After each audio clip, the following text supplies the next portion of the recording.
Steven, it's a new year, it's 2022, and I've got a big, fat, juicy wish that it's going to be a year full of fulfillment here on You Can't Disappoint a Podcast. What do you think? I've got a big old sauce-drenched wish myself, just slapped on my plate here in front of me, and I'm going to dig in to a whole nother year of You Can't Disappoint a Podcast. It's going to be a big year full of winding down our rewatch of Community and moving on to whatever comes next for us, and to be a part of it with us. There's so many ways to show your support. We've got a big old warm pool here for you. Come on and slip on your skivvies and slide down the ladder and dive in. How can they get in this pool, Zach? If you put your toe in the water and it feels fine and you want to get waist deep, come join us on Patreon, patreon.com/can'tdisappointpodcast. It's the way to support this show and to help us move it forward as we move into the future. It's also the way to get more of us every week with our live pre-show every week, You Can't Dis a Pre-Show, and all kinds of Patreon exclusive content coming all the time, Steven. We'd love for you to support us on Patreon, but you can also hang out with us free of charge over on Twitter at You Can't Dis a Pod. We are also on Instagram at Can't Disappoint Podcast, and we're on Facebook and YouTube under the whole name of the show, You Can't Disappoint a Podcast. Also, if you would like to be a part of the show every week, you can email us at can'tdisappointpodcast@gmail.com. To be a part of next week's podcast, write us in your trivia, your favorite funny moment, and your episode MVP for next week's episode of Community, and we'll read it out loud on the show. If you like what we do here, leave a review wherever you leave reviews about podcasts. Yeah, maybe like the Sharper Image product review site. Leave us a review there. There's like a box full of sticky notes at my post office. Write a review and leave it there. I hope you guys are jumping on board with us and you're ready to traverse 2022 with me and Steven. What do you say? Let's rip our way into another episode of You Can't Disappoint a Podcast. Cannonball! I'll put like a big splash. Yeah! My umbrella concern is that you as a character represent the end of what I used to call our show, which was once an unlikely family of misfit students and is now a pretty loose-knit group of students and teachers, none of whom are taking a class together in a school which, as of your arrival, is becoming increasingly grounded, asking questions like how do any of us get our money, when will we get our degrees, and what happened to that girl I was dating, as opposed to questions I consider more important, like what is real, what is sanity, is there a God, where's that Pierce hologram? Jeff said last year he saw a Pierce hologram. None of the rest of us have ever seen it, so if there's a Pierce ghost on campus, I'd like to get a head start on busting it.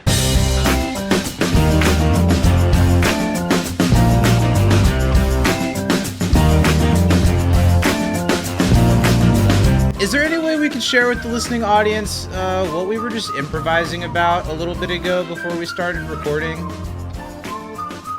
You already forget, don't you? Yeah. What were we doing? Okay. Oh, wait. Oh, yeah. So I was giving Zach this really heartfelt, confession of love and talking about, how happy it's made me to do this show, as we're entering our, our final season of Community.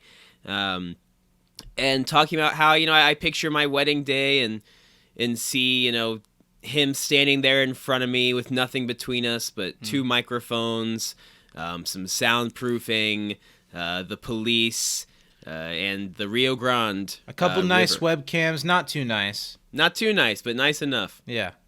And then we were discussing. I asked him, because apparently you're supposed to give somebody like a gift if you ask them to be. Your Well, I was groomsman just or thinking more. something. We were talking about how Steven, and really me too, at any time, either of our nuptials could be imposing and impending on us. They could be coming up at any time. And my only thought when it comes to something that huge is how can we get butts and seats to our podcast through it? How can we use it as a multi-level way to make sure that our podcast is the main message people are taking away from the event? Well, because I'm nothing without this. Yes.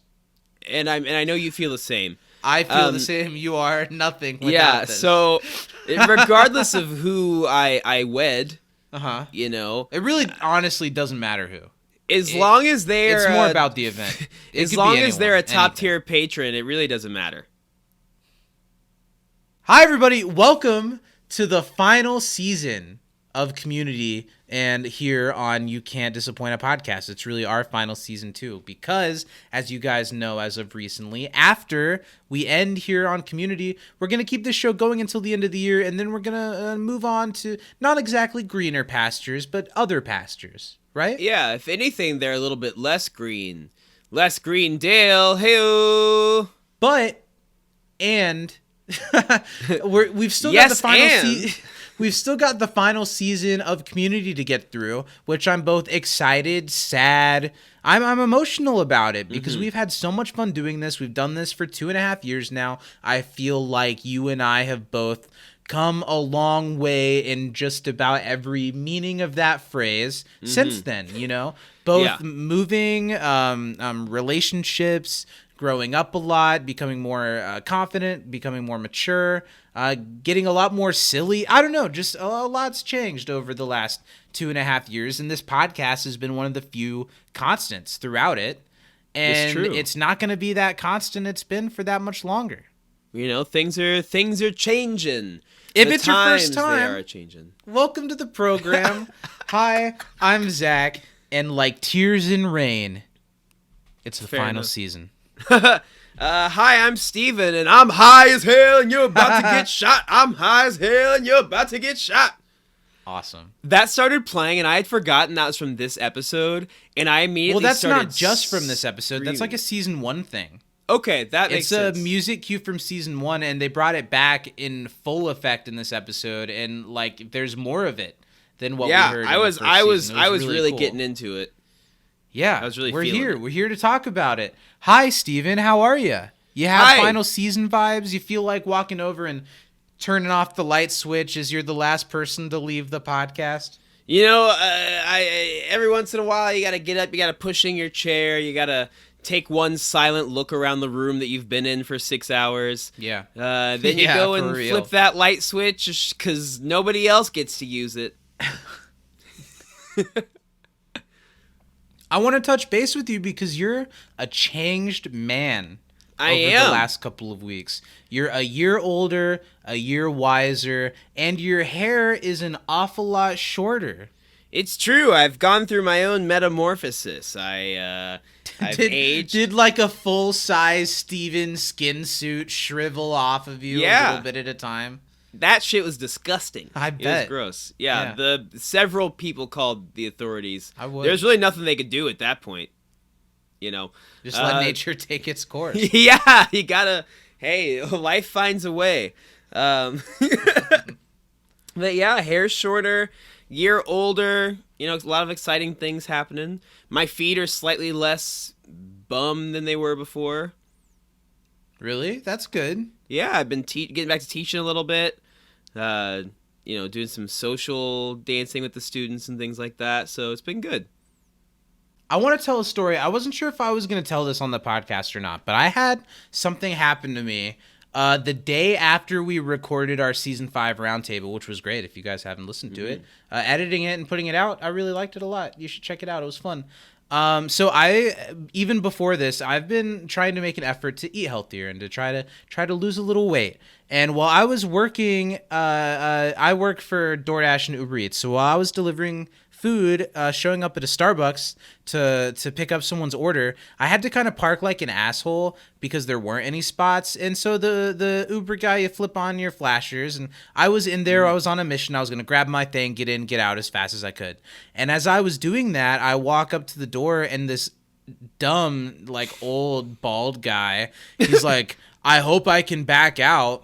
And now this part's on me. I should have like said, oh, hey, if you're trying to leave, I'll pull the car back. Let me take your spot. I could have said, sorry, I'm a delivery driver. I'm grabbing something really fast. I'll be right back out. I didn't like the cut of his jib. So I kept walking. I didn't break my stride. I kept walking, and I made eye contact.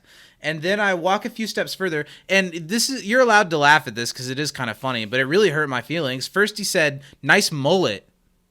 And I was like looking at him in the eye, and I just kept walking. Continued. Well, you don't have a mullet, so I feel like that's a swing to miss. When I'm from wearing him. a hat, it's kind of like this. I could see what. Okay, you're, I you see don't the know what I've little got Wayne's going World, on in the yeah. front. You know, he said nice mullet, and I still didn't say anything because I'm the type of person that I don't say anything, and then I think for days of what I should have said. Yeah. Right? I didn't say anything, and so I keep walking, and then he looks at me right in the eye, and he says, "Fat What the f***? to my face. What the hell? And I didn't say anything. I made a face at him. I kept walking. I got my order. And then, and I haven't told anybody this part, I watched him back out where my car was kind of blocking him in. And there was space for him to do it, but he had to do like a 50-point turn. Nice. And he was so angry, and it gave me so much satisfaction As you to should. watch What an him just, asshole. like, shuffle him out. I know. I can't believe, and that's why I wanted to tell the story, because that. Yeah, Who- that. You can be pissed at someone for parking like an asshole if I parked like an asshole. You can tell me I parked like an asshole, but who says something like that to someone's face? Yeah, that's shitty. Yeah. You know what? If you're that guy and you're a fan of the show, fuck you, buddy. Somewhere he's listening, he's like, oh shit. I should have gotten an autograph. Wait, that was Zach from You Can't Disappoint a Podcast? Shit! I should have spit in his face while I said it. It was actually it was Tim Tam. He's still mad about the Jeff Oh Haney thing. no, Tim. So everyone, be nice to people. And when you're being mean to someone, do it as a human being. You know what Yeah. I mean? Like, it's okay to, like, defend yourself and to say, like, F you to a person. But why would you punch down on someone or, like, comment on something about someone that you don't know to tell them you don't like how they did something? Well, and this is... I feel like neither of his attacks were even, like, accurate. Like I feel like they were both, like, pretty big swings and misses. If you squint, my hair looks like a mullet. I've put on some weight. I'm a little chubby. But Zach, like, I've this seen guy you was bald. fairly recently. This guy was bald and like 50, and he wasn't skinny. Maybe he was really sad, and he was, like, actually complimenting you because he didn't have hair, and he was like, oh, damn, nice mullet. And he was, like, a little mad about it, but he wanted to let his heart out. And then, like, he saw his reflection in the mirror of your car and was like, I wish "Oh, I could fat be Zach from You Can't He was like, Disappoint a you, Podcast. he's like, you you bald, fat white, like, ugh. It was really mad at himself. Well, anyway, yeah, that was, and then it kind of broke my heart a little bit. Even though I had all the same feelings of like, F that guy, who says that shit? Who cares what Yeah. that guy says? But when that's someone mean. says something like that, like directly to your face, and Well, that and you don't never expect to hear happens- those things as an adult. No, or ever. Nobody should. Yeah. Well, No. It's okay. If you're a kid, you Steven can call likes the other it. kids. Steven likes it when I put a big spoonful of peanut butter in his mouth and call Yeah. him a fat f***. That does wonders for me. It's great for your skin. Okay, anyway, move on. That was my story for the week. F that guy. F that guy. Let's talk about Community. Let's do it. We're here, we're queer, and we're talking about the season 6 premiere. Hey, nice. I didn't write down anything at all about who directed it or wrote it or anything, though, so I had to cover it up with some cute rhymes. Nice. It was all Dan Harmon and Rob Schraub. We're talking about season 6, episode 1. It's Ladders. The episode was directed by the great Rob Schraub. I knew it. I know my shit. Who directs a lot of this season, if I remember correctly. And it was co-written by Dan Harmon and his writing partner, What Chris the hell McKenna. did I goddamn tell you? You didn't act say like I don't McKenna. know about this You show. didn't say McKenna. The episode originally aired along with the first 2 episodes of season 6 on March 17th, 2015, and it's important to note and talk about a little bit that this marks Community's turn into a streaming exclusive show Yeah. when we were kind of in an era that was just a couple years before that. Yeah. Like, It's true. I We think- still got the Netflix DVDs. I think we had like Orange is the New Black and House of Cards, but we didn't have Paramount Plus. Like Yahoo Screen would make sense if it was announced today. Yeah. At the time, there was Hulu and there was Netflix, And that's and it. neither of them were purely based on making new content. They just had a few shows at this point. So Yahoo Screen comes out of nowhere, basically buys Community in this season to launch its new streaming service, only greenlights a few other shows, has just about nothing when it comes to reruns of other things. it was dead on arrival, and now you would know that. But at the time, it was before the streaming service market was what it is now, so there wasn't a thing for it. And well, because back then the only way to access these streaming services was Mhm. like on an Xbox or something, you know, on like, a browser. Yeah, like it was for There was that. an app you could watch it on your phone. Mm-hmm. But there was no like Fire Stick or Your like smart Roku. TV didn't have Yahoo Screen. Yeah, no. I was lucky. I had a laptop and an HDMI cord. A bunch of things to talk about this episode, but yeah, I could only watch it on my phone at the time. It's noteworthy that Community is one of those shows, and it doesn't get credit for being that, for being like along with the Arrested Development of shows that come back and make that leap of network television to streaming, and I think Community does it really well. Yeah, the first show that I remember doing that, other than Community, and I think this show did it much after Community, but the Mindy Project went to Hulu, Sure, didn't it? went to Hulu. And after I a like few that seasons. show. Yep. Not too much after. I think that's around the same time. Mm-hmm. Good pull. But I remember these first two episodes came out on the same day on Yahoo Screen, and I was obsessed with Community at the time. I was very excited that it was renewed and that This it was was coming second back. semester of our senior year, Zach. Did you come over to my house to watch it? I probably did. I remember watching it because like we had like our first two of our first three periods together. Well, listen, because I had like a small gathering of people, like Alex Webster was there, who's been I on did the not show. come to that. My friend I think Cameron I watched was there. it alone. I'm almost positive I invited you. Probably. But it was cool. It's something there are a couple of group TV watching experiences with people that I get together that have really stuck with me. One of them was the Breaking Bad finale. I watched it with about 5 friends, and we were that's just cool. electric, like shouting during the show. Yeah. And the other time was when we did it for a totally different viewing experience. Yeah. But getting friends together to be excited about the return of Community. It was really fun. So tell me what you remember about Yahoo Screen and anything at all about the early part of it when you first start watching the show. I only on Yahoo downloaded it to Screen. watch this because you told me about it happening. 'Cause I didn't have a Twitter at the time, so all of my information that I was getting about Community was coming from you. Sure. Because you were the first person I ever heard talk about the AV Club, because you would always tell me whatever they reviewed the most recent episode, like what they gave it. Really? I must have been so- really fun to be around. I liked it. I enjoyed you. That's at nice, least thanks. enough to stick around. That's true. Here we are still doing it. Yeah.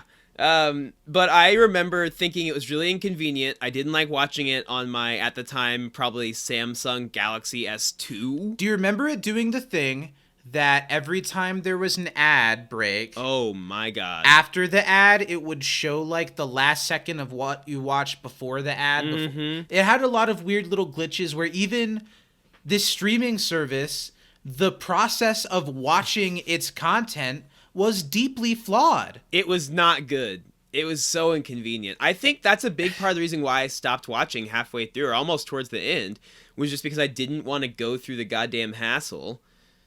Because phones were not what they are now. And they were a lot smaller. It'd be way Yeah. easier to watch it on a phone now. We'll talk about it a lot, but in season 6, I think Community really gets back to basics in a lot of ways, and in a lot of good ways. So Yeah. I can kind of get if getting to the show was a hassle, and the episodes were good, but not like, oh my god, did you see what happened on Community last night? And nobody's talking about it because nobody knows that it's happening. Yeah. Unless you love the show, know someone that loves the show, are a TV addict, or like years later find it on Hulu Well, or and this Netflix was or so whatever. much like, I feel like Community kind of springboarded this era. I vividly remember watching NBC one night, and there was like 4 shows that were on. Chuck was one of them, and I can't remember My the Name other is Earl ones. was on at the same time as Yeah, Chuck. and they, like- Scrubs was on at the same time as Chuck. Was it the then time maybe where The they were Office. like #save, then you'd pick which show didn't get canceled, like through a f***ing Twitter thing? What network That's did that? Was funny. that the CW or was that NBC? That sounds like something Chuck would have done, because I know they did a lot of stuff like that. Yeah.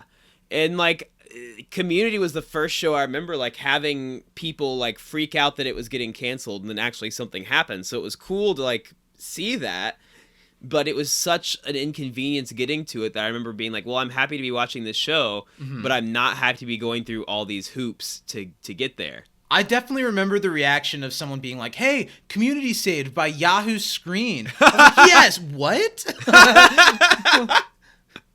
Like, I don't know what that means. Well, I'm sure we'll talk a lot about the process of. We did a lot in season 5 of like where we were. This in a different way than season 5 is nostalgic for me because I remember what I was going through and how important it was to me when season 6 was airing. So I'm sure we'll get into that a lot. Let's get into this first episode. Let's get into ladders. Let's do some trivia. Okay, I've got 6 questions for the 6th season here. Oh, really? I think I've got 5. Wow. So you go first. Way to stay on theme. I know. How many critical emergencies did Annie help save Greendale from? Man. I had a feeling someone was going to ask this. 534? Oh, you are like so close. as close as you could possibly 535? Was it 535? No. You got all the numbers correct. It's 543. Oh my God, I see. So I had the 2 flipped. Yeah, that so was that pretty was- close. that was really Doesn't close. quite count. But I had a good guess. I didn't write it down or anything. What number is Greendale ranked on the alphabetical list of Colorado colleges? Is it 5th? Yeah. That's so that funny. first line. I really like the opening part of the episode. I do too. I love the way the dean's like, now ranked 5th. And then they give away what they're ranked 5th on. And 5th isn't good on any list, really. No. Okay. I think I'm just happy to have the dean doing an announcement at the beginning of the episode. Yeah. It felt like the best of season 1 and 2, you know. It absolutely, in that moment, felt more connecting the community of now to the community of the pilot more than like the repilot ever did. Yeah, I agree. What 3 things make up the good Belushi? Oh, I don't know. I don't have a guess. Weird, passionate, and gross. That's one of my questions, but I didn't connect it to the Belushi thing. I That's wrote, so what funny. 3 themes did Frankie find when researching Greendale? Weird, That's passionate, really and funny. gross. So, I guess go ahead, go again. What websites did Chang mention to Abed and Frankie? Reddit and 4chan? Yeah, 4chan's a terrible place. Yeah. Yeah. But now Community is an internet show. The last time I watched it, I took more like, I like that they're kind of aware of where they are now. Yeah, it's funny. Because, like, anyone watching the NBC nightly lineup has no fucking clue what Reddit and 4... Especially at that time, Reddit was not Maybe what it Reddit. is now. Maybe the weirdos that were watching Community would maybe know what But Reddit not is. the mainstream audience Right. who's turning on NBC for whatever they have on. My next question, what's on the poster behind Abed during the study group pact against Frankie, like behind the sandwich shop? It stuck out to me, so that's why I Is it included Subway? No, it's how to spot a stroke fast. Oh my and God. It's like That's so funny. FAST. Each one's like a different step about how to spot a stroke. Why in the kitchen? Well, it's the same with whenever there's any sign that says anything. Something happened that Yeah. necessitated the sign Right being there. there. What is Annie selling at the speakeasy? Vaporizers and Skittles, but Yeah. there's other stuff on her tray as well. That's Hell of all a she says combo. out loud. Yeah. How many outfits do we see during the emailing Diane montage on young Abed? 4? That's close. It's 5. 5. Did you count the suit from the speakeasy in that? Because he does. Yeah, I did. Okay. It's like a solid shot. I counted. Well, but then he leaves and comes back in a different one for the speakeasy. I didn't count that. I meant just in like that one shot. Yeah, okay. So I was There were one 5. short. I was just I figured it was in that range, but I liked that scene. I liked that. I enjoyed that. Cool. How many I people liked it did too. Britta confuse for Leonard at a pharmacy? 6. 6. That's a lot. Hey, Leonard. Oh, no. Leonard? Oh, Leonard! that's not Leonard either. Leonard! That is really funny. Where is Jazz Vicky taking a ride? Green. Glenview Lane. What was Down it? the Choo Choo Down Avenue. the Choo Choo Avenue. Nice. That's my trivia. Jazz Vicky is my favorite Vicky. Sure. She how can m- kind of sing. Yeah. That's really her singing. She When kinda I first can. heard it, I was like, oh, is that going to be Annie? And then I was like, oh, shit. No, that's Vicky. Yeah, she can kind of sing. I was impressed. How many offices did Jeff and Abed burst into to find Frankie? 4 or 5? The one that 3. they found her in was the 5th The one. was the 5th one. But they say 4. Went through 4 offices. Yeah. Yeah. That was a funny bit too. Yeah. That's my trivia. All right, well then let's move right along to the first email session of this final season. And if you've never written into us, but you've listened to us for however long, it's a good time to write in because you've only got so many more chances. We're gonna read it. We're going to read it if you email us. And whenever we do our next podcast, of course, we're still going to have people email us and we'll read it on the show. But I think we're going to change up some format and stuff. So if you really want to get your message in while we're covering community, just all that stuff, Write us in. Next week we're doing... Oh, man. Next week's a weird title. It's the one with... it is a weird title. Lawnmower maintenance and postnatal care. Mm-hmm. That's what's next week. So write us in, can'tdisappointpodcast@gmail.com. Steven, what do we got this week? Oh. All right, so our first email this week is from our good friend... Christine. Christine says hello. Christine the evil card. Nice to hear from you. Christine says long time, first time, which I've always wanted to hear someone say to me. I say it all the time. And it's real. They mean that because it's been a long time. Been a long time. And this is their first time. That's incredible. Hi. Wow. Hi, Christine. My name is Steven. Christine. We've got to appreciate, we've made it. We got first time, long timed. Yeah, that's crazy. Wow, look at us. Who'd have That's thought? a feather in our cap. That is puppet. All right. My name is Christine. I'm that elusive patron who joined a month ago and hasn't been heard from since. Well, sorry about that. Anyway. I've been busy and wanted to wait until I caught up on the pod before emailing, and I hope I can get this one in with at least a minute to spare. You did great, Christine. You sure did. I got into community back in October of 2020 and subsequently found some podcasts shortly thereafter. Advanced Community Studies, Welcome to Greendale, and then I found y'all in 2021, and it's been fabulous ever since. Friends of the show, we just did. I'm not familiar with either of those. I thought we were the only one, to my knowledge. We're good pals. But of course, we just had Jillian on, and y'all know we've had Kevin on a bunch of times. Mm-hmm. Good friends. I'm very excited for this season. It might not be my favorite, but it is fun, and I love that we end the show with more grounded community college antics that the show initially started with. I also had started Criminal Minds during the pandemic, so seeing Paget Brewster come on as Frankie made me so happy. I love her character. Now let's get into trivia. Act Trivia! Throwback, nice. Yeah. Well, let's throw a flavor of the week. I'm tasting something a little irony. Mm-hmm. I've got a little container, a jar or bowl isn't the right term. I've got a. Oh, there was definitely shards of glass in that one. Oh yeah, well, that's because this week's I'm bleeding. Flavor. That's my blood. The iron was my blood. I'm bleeding. Yeah, this week's flavor is an actual bottle of Corona, glass and all. They grind it up. They just mash it into there. Yeah. With lime flavored yogurt.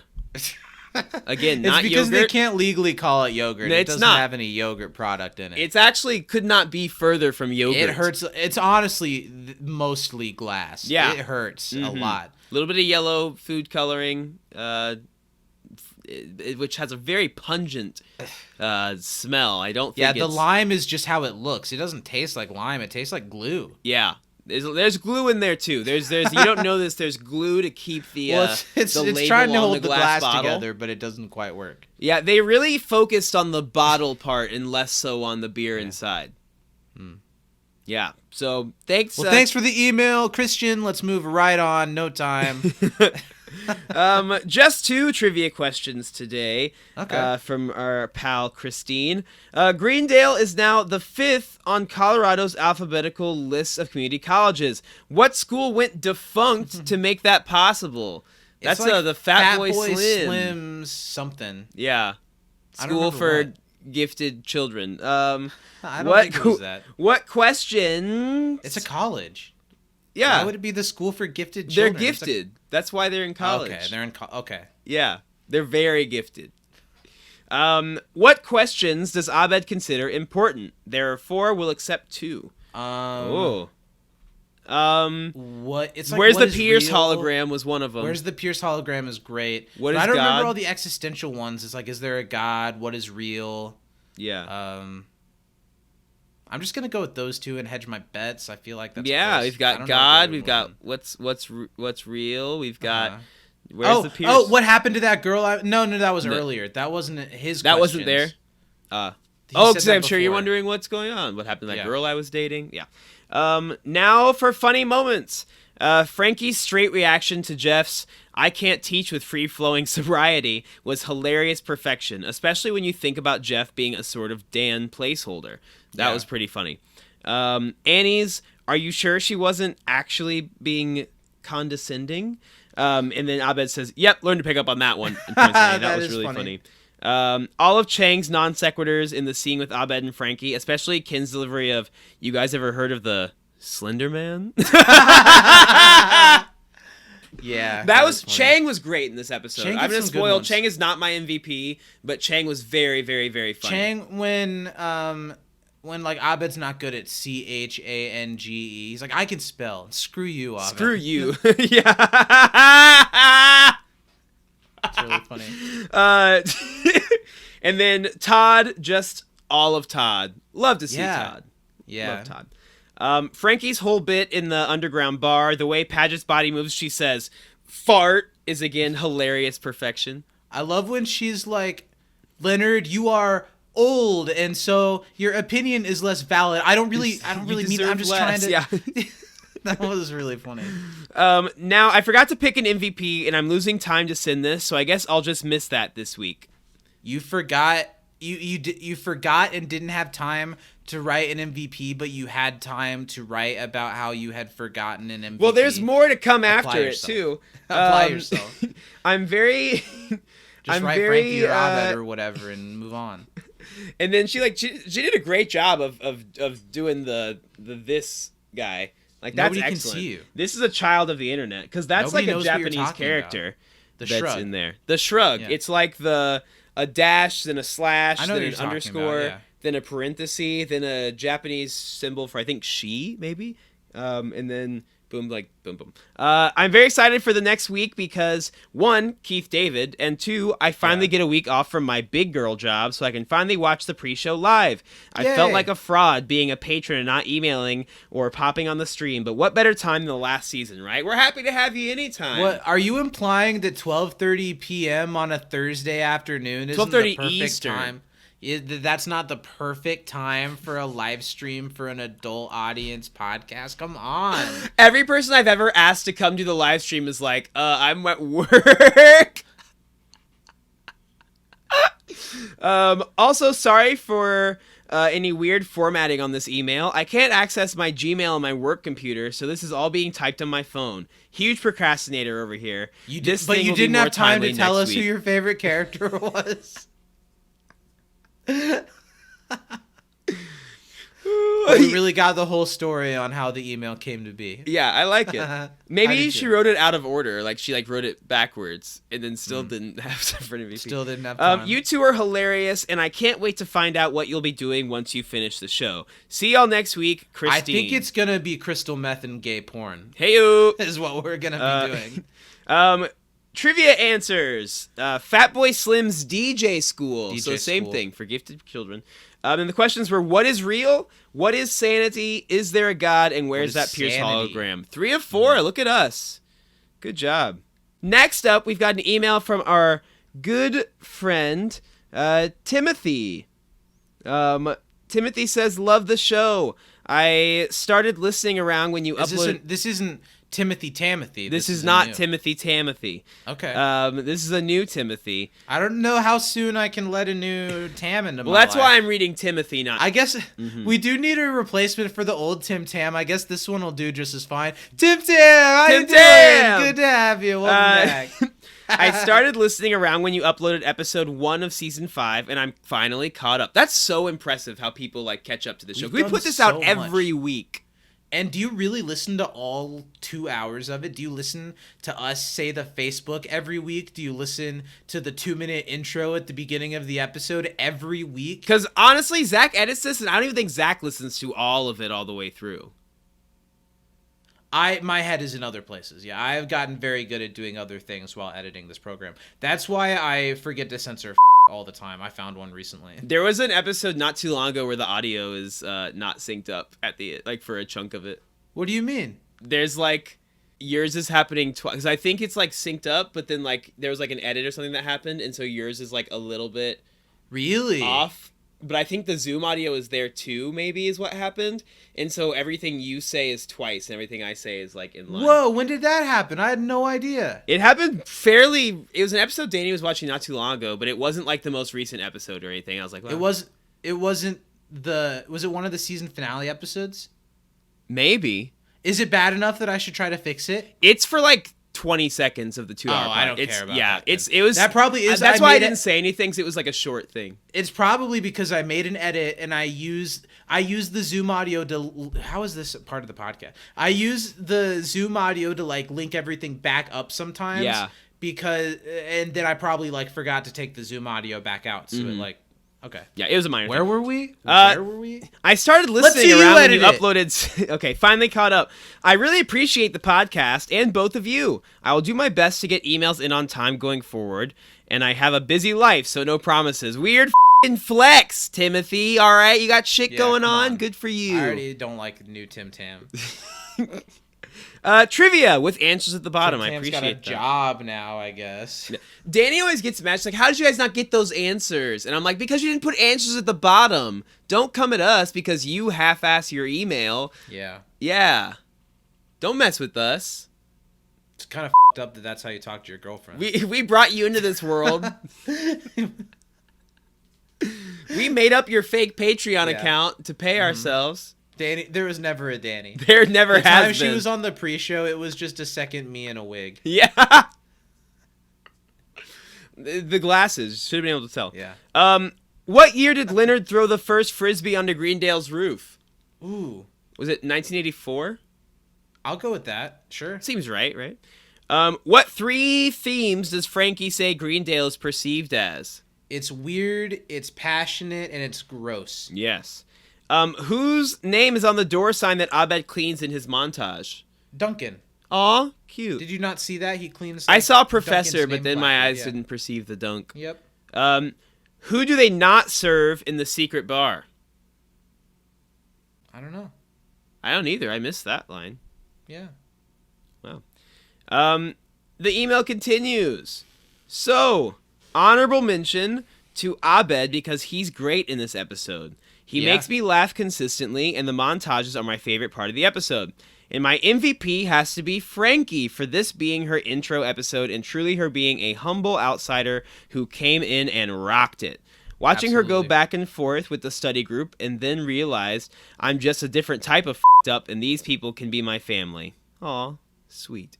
I will say that I wish they had more of her growing an attachment throughout the episode. I feel like it would have landed more if she had more interaction and back and forth with more than just Abed. Love to hear our thoughts on that. I think it works because the joke is that she goes to this other place for an interview, and when she's like, I'm the person that gets stuff done, and I'm the boss, and what I say goes, and the people that are normal are like, that's awful. That sounds horrible. Yeah. You can't work here. So that's why she goes back to Greendale, and why she is really willing to take the apology and go back is because she can go be the boss there in the weird way that she likes to be the boss. Yeah, I will say that I think there could have maybe been more of like... Sure. She and Britta and she and Annie don't really have a moment where they reconcile, so maybe that happened separately. It would have yeah. been nice if Frankie was a part of the moment where the study group decides that they're not against her anymore. Mm-hmm. Yeah. Sure. Funniest moments: Abed cleaning and clothes changing montages. Frankie's freak out in the secret bar. Leonard's like tears in rain, to which Garrett says "what" with a perplexed face. And not a necessarily funny moment, but I love Abed and Frankie's conversation about her place in the group as it would relate to a TV show. Meta. Quick note in regards to the season 5 roundtable and Hickey. Season 5 for me would be missing a load without Hickey, in my opinion. Yes. All I'm gonna say is best Hickey voice. I watched my third wife die. Yeah, you gotta have a Hickey in your load. You gotta or else have it's a just Hickey. not a full load. You know what we didn't do? Huh? We didn't shout out our patrons or dad. And it's great time to shout out our $10 and up patrons over patreon.com/Can't Disappoint Podcast. Danny M. Lugo, Mary Baker Budisa, Brian Thurman, Taylor Ace, and Planeswalker Prez. Brokeback Bebop, You Can't Disagree Show. Give us your money. And also a big old fat, veiny, throbbing, warm, bloody shaft of a hello to our Papa at Communities on Twitter. You know, he admitted to being my dad for one day only for my birthday. That was really sweet. That was nice. Yeah. He truly wished me a happy birthday. You know what's f***ed up? He didn't to me last year. You know what's f***ed up? What? That'll be the only happy birthday I get from a dad. Hey, sure it's f***ed up, but isn't it also oddly beautiful? It is nice that because of this community podcast, I now have a dad. Thanks, Dan Harmon. Okay, trivia answers for our friend Timothy. 1974, I was 10 years off. Weird, Passionate, Gross, Pressure Duncan, and then Dan Harmon is who the bar wouldn't serve, apparently. Oh, there's the sign in the back that says, "Do not serve this man," and I had trouble totally making out who it was, actually. I never quite saw that it was Dan. Thank you both. Talk more soon. Thanks, Timothy. You know, you almost lost us, but we brought you right back in because you agreed with us, so nice. Next up, we've got an email from our homie G. That's the AOK from the UK, our buddy Artie. Wow. Yeah, Artie says, hi, Zach and Steven. Hi. Hope you're both doing great. I'm both happy and sad that we're at season 6. Yeah, I fear that this email is going to be really long, so without further ado, here are my thoughts on ladders. Also, bonus points to Artie. Great font size in their email. It's big. I can read it. Yeah. I like it. I wasn't a fan of the last couple episodes of Season 5, so by comparison, the first episode of Season 6 is honestly amazing. It's not faultless, but it is funny and engaging. I enjoyed seeing a young Leonard, and it's hilarious that they just slapped a wig on Richard Erdman and don't attempt to make him look any more youthful. That's not what it is. That's not Richard Erdman. That's not Richard Erdman. They told on the commentary for this season isn't on the DVD, and it's only Dan Harmon, like drunk rambling by himself, and for every episode. But it's someone who worked on the show. I don't know if it was like a light person or a supervisor of some sort. It's just a staffer from the show who they decided to cast as a slightly younger Leonard. Strike one for Artie. But it looks a lot like him. So it does look a lot like him. I didn't think it was him, but it looks like a middle-aged version of him, I guess. Or not even middle, like late age. Yeah. Another moment that tickles me every time is when the Save Greendale committee being very territorial over Shirley's seat, but we're okay with Frankie sitting in Pierce's seat. Shirley's in-tag was been long enough. Yeah. Shirley's in-tag was also brilliant, and I kind of want to see this corny detective spin-off show, as well as Abed's sci-fi movie pitch that Frankie interrupted about Timosaurs. Surely it can't be much worse than Jurassic World Dominion. Nice. My favorite line in the episode is actually Britta's, "Don't make it more dramatic than it is. It's a blood oath to defy evil." That was good. It was interesting to see how quick Frankie was to infantilize Abed for being neurodivergent by telling him that he doesn't know any better, but also interesting to see that while Abed was taken aback and clearly hurt, Britta and Annie really enjoyed seeing Frankie slip up, despite the fact that she upset their friend. That, of course, wasn't cool of them, especially as practically everyone in the main study group has been guilty of infantilizing Abed at one point. Sometimes neurotypical people suck. It's fair. All right. Next up, she says, one last thing that I want to bring up is that there's an alternative scene of Annie getting injured where instead of being pulled out of the ladder's classroom in a stretcher, Jeff runs into what I assume is the nurse's office to see Annie sat upright and appearing to not be injured at all. There's a YouTube link. A lot of commenters... There's that scene. They mentioned it on the commentary because before the episode came out, there's this shot that was like a promo photo that was like Annie and Jeff looking longingly at each other, and it's not in the episode because it was from that scene that they changed. They changed it because Annie didn't seem like she had just gotten hurt. Yeah.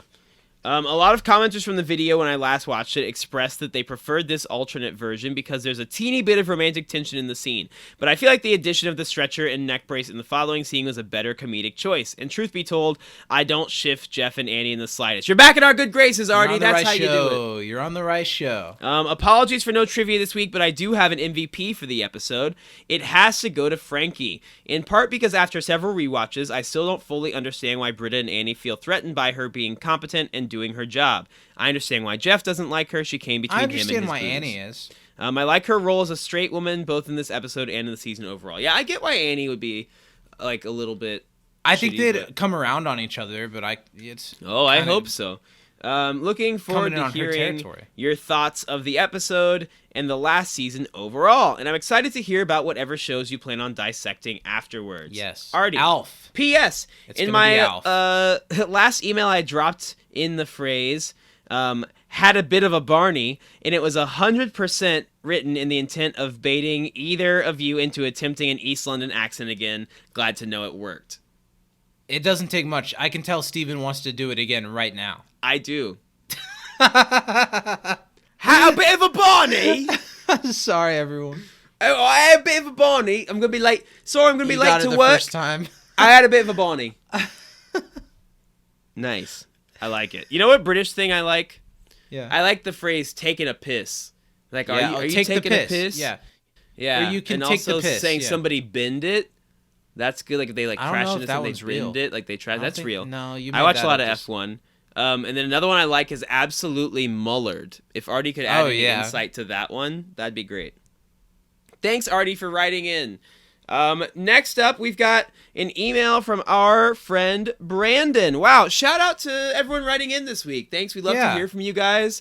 And it's cool to hear. Thanks for everyone ensuring that this is going to be in a 2.5 hour podcast. Yeah. Everyone that wrote in this week, for real, didn't write in before season 5, so that's pretty cool. That's true. That's pretty cool. Season 6 on first watch. Oh, sorry. Brandon said, "Hey guys, didn't mean to take away your greeting." Brandon. Also, they have less time to ditch us, so maybe it won't have the sting that your what was the MJs have had. MJs. I forgot about it. Sometimes Daniel MJ asks, who? she's like, "Is MJ okay?" And I'm like, "I really don't know." I don't think so. I don't think so. Because MJ it surely seems wasn't worked anything real we hard. did or said. I don't know what the state of the Philippines is like right now, I but don't know. MJ fought through time zone battles for this. Hope he's all right. Brandon, not to detract from you. Yeah. what's Hey Brendan guys. Season 6. On first watch, I was kind of lukewarm on this season, and I think binging the show hurts it on an initial watch. With half the main cast gone and longer episodes / darker humor, the show feels quite different from even season 5. On rewatches, once I knew what to expect with the new characters and group dynamics, I like it way more. There are a ton of hilarious moments and bits, and some of the in tags become short films since they didn't have to adhere to 22-minute episodes. Ken Jeong has said on his podcast that Dan likes this season the most, and it's evident that he had the most creative freedom here, for better or worse. Ladders is a great season opener. Frankie gets introduced, and her talk with Abed early in the episode is especially great. Abed's monologue to her, not I monologue. love that monologue. Yeah, Abed's monologue to her about the state of the show is really funny and meta. It is also interesting to see the group rebelling against Frankie and making the school a worse place for the sake of keeping things the same after they worked to save Greendale all of last season. Yeah, I will say, so I didn't like the meta stuff at the end of season 5. I like the meta stuff in this episode. Sure. I think it's done very tastefully. Which if there's something that I can't live without, it's something done tastefully. If Steven's a man of anything, it's of taste. He's a man of taste. As you can tell by the anime figures behind my head, Zach. For everyone watching at home. Nope. Favorite funny moments. Britta's "Shut Up, Leonard" is maybe the best one in the series. I don't know if I'd go that far, but it's a good one. It's a good one. I once mistook 6 people for you at a pharmacy. It's gold. That's really pretty good. Shirley's in tag, the butcher and the baker, is awesome too. The noose in the drawer gag always cracks me up, and the melodramatic dialogue feels very NBC crime drama. Also, Shirley looked amazing. Honorable mentions to Garrett, the failed sign spinner, and the dean's phone bit, and Abed's pretzel friendship test. Trivia. What was 80% of the collapsed roof rubble composed of? Styrofoam, right? Is that true? I don't remember. That's because funny. these always find it was like styrofoam. You know what's crazy? The whole point of the Frisbee thing. Those pillars that are in the cafeteria that have the designs on them. There were not pillars there before on the set. When they moved their set from the lot they used to be on to the set they were on now, they were literally downstairs from Parks and Rec. So they had to literally put beams in their set to hold it up. So they made a bit in the show to explain why now they have these new load-bearing pillars in the cafeteria. Are you serious? Yeah, they're hilarious. It's so important to them that there's just not random pillars all of a sudden. There has to be a really canon funny. reason for it. I think it's funny. That's good. Why does Annie initially not like Frankie? Shrug. Don't remember. Yeah, I don't know. Specifically. Whose office sign is Abed polishing in his first working montage? That's Professor Duncan. There are 2 photos hanging at Britta's bar in the speakeasy. Who is pictured? Dan Harmon's one of them. If one of them's Dan, was the other one Shirley? Was it? I think so. Okay. Why was one of Frankie's costume police officers dressed as a carrot? They ran out because they ran out. That was really funny. I laughed really, really hard at that because I didn't notice the carrot at first, but then I did, and it's really funny. MVP. This was a toss-up between Frankie and Abed for me, but I'll go Abed.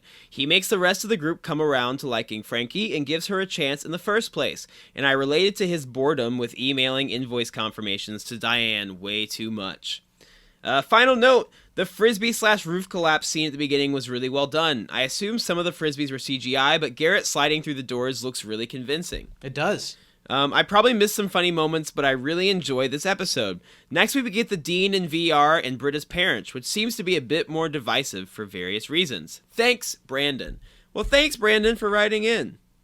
Yeah, thanks, everybody. Is that the last one? That was everyone. Thanks. That was a good Everybody, crew. thanks for a loaded mailbox this week. And again, get in on the action. Can't disappoint podcast at gmail.com. Next week is lawnmower maintenance and postnatal care. And we record the show on Thursdays, so get it in by Thursday morning, and we'll have a time. We'll have a time. Steven, you know what time it is? Zach, do you know how long it's been since I watched this episode? Yeah, we've done a lot of stuff. How long even if it had just been since the moment we pressed record on this podcast. Yeah. It would have been a while. It has been, so I watched it at 9 a.m. today. And it's now about 2 o'clock. It's o'clock. going on 2 o'clock, yeah. It's been 5 hours. Uh-huh. How are you feeling? I'm going to do better than you did on Bebop today. I did great. You got a 4. We don't even scale on we numbers. We don't use numbers to grade, and I did get a 4. Well, I'm going to do great, Zach. One I'm thing gonna be a it's time to star. find out. Did baby boy star Steven watch the episode this week? Watch the episode this week. I'm getting the clock ready. You've got 20 seconds Why the to did I just pull out my timer? Like, prove to keep if you should honest. live or die. Because we've done so much today. Who knows what we're doing or who's in charge or if there's a God or why we exist. Are you ready? I think so. All right, let's see how this goes. 3, 2, 1, go. Everyone's back at the school. There's so many Frisbees on the roof, it collapses. That's not good because the Green Deal could be missed it, so they bring in Frankie because she's going to help insurance and make everything work well. But then everyone hates her except for Abed because she wants to make the school safe, and they made the school safe. So then they open a speakeasy because Jeff wants to drink and she doesn't want him to drink, but Abed's like, maybe she's not so bad. So Abed helps them all become friends again. In the speakeasy, Abed starts drinking. You didn't do too bad. I didn't do too bad. I had no idea. I thought I had like 10 seconds left, so I was going to like backtrack. You needed an ending to it. Yeah. Huh. I mean, sure, there are probably a lot of things that you could have mentioned that you didn't. Mm-hmm. But it's also been a while since I've watched the episode. So I'm feeling a B on that one. It wasn't super confident, but it got a lot of important stuff across. I'm feeling a B. Thank you, Zach. And let's continue this train going because, Jesus, do we have a lot to do. Let's talk about some favorite funny moments from this week's episode. Yeah. Let's do that. Let's I have rapid fire. I've quite a few. Let's as well. rapid. My first, the whole thing with like the as leader of the white people, I'm here to say you have nothing to worry about. And then the dean comes in. Everybody meet new Shirley. That was and really it's a white funny. lady. That was funny. I thought the whole Frisbee bit at the beginning was really funny. Come on, Leonard, you're going to Bogart that Frisbee all day? That was really fucking funny. Garrett. Yeah, that's. Are you still talking about that, or are you rapid firing without me? I'm still on the same one. Okay, then keep going. Yeah, that like leading to Garrett like sliding in was really funny too. You may go now. Thank you. I liked a lot Abed mentioning the Pierce hologram. That was a really good meta callback for me. It's like, where is this Pierce hologram? If there's a Pierce ghost, I want to get a head start on busting it. I thought that was funny. I thought that my probably favorite Chang line of the whole episode was when he's like, "You can pin it all on me. I've been reliving this day for 1,000 years." Britta, when she's like, she called Annie a bitch. Well, she didn't call Annie a bitch. She called Annie a stuck-up bitch who says too much. I thought that was a funny moment. That was good. The whole bit with the dean and his phone, and then when he came back, it was like, oh yeah, no, my phone was just jammed in my pocket. It does happen. I really liked the awkward silence between Todd and Abed when Abed wasn't picking up what Todd was throwing down about the speakeasy. They just look at each other for a really long time, and it made me laugh. Something that you get out of these streaming episodes, you can have the characters just stare at each other for like 10 seconds and feel the awkwardness. Garrett as the failed sign spinner was really funny. I also like Britta's line about that, where she was like, "We're a restaurant and a cafeteria. Traffic wasn't the issue." The last thing I wrote down was, "Why is that guy a carrot?" Yeah, the carrot cop was great. I think the montages were really funny. The whole bit with Frankie, like not be able to sit in Shirley's seat, was really good. Yeah, just Chang throughout the whole episode, really, really funny. Let's do it. Let's talk about it. I really like this episode. I think it's a great start to the season. I was thinking as we watched it this time that with all the attention that Community got after being canceled and renewed or uncanceled or whatever, if someone decided to tune in to Yahoo Screen, nobody did, so they didn't have to worry about this. This wouldn't have been the worst first episode to see. This would have been a pretty good one. I think that there would have been some stuff they didn't get, but they didn't need to. I think that you'd it's be funny caught up enough to watch this season. Well, and they quite literally do a recap at the beginning, like just to say who everyone is, which is really funny and clever one though. Too, that gives a nice little bit for everybody. I don't know. This episode made me laugh a lot. I think they and Paget do a phenomenal job of weaving Frankie into this world of her being a different type of character that kind of in the Hickey way allows for humor to come out in a different way. She's funny because she's not funny, which I find very funny. A lot of things are great. Yeah, go ahead. And I like Paget Brewster, but I remember not thinking too much either way about Frankie. Like, I thought she was a fine addition to the show, but I really, really enjoyed her in this episode. When you're a little farther removed from all the people that are leaving, it's a lot easier to really appreciate what we still had. And I think this episode shows that Community still has plenty, even with 3 of the Greendale 7 gone. Yeah. Let's dive in. It's a long-ass episode, and so is this, so let's dive in. I think the episode, the way that it starts with the dean making announcements, getting a nice outside shot for the first time in a long time, seeing a lot of students walking around the Greendale campus, it instantly feels like the show, I think, has a little bit more money. Yeah.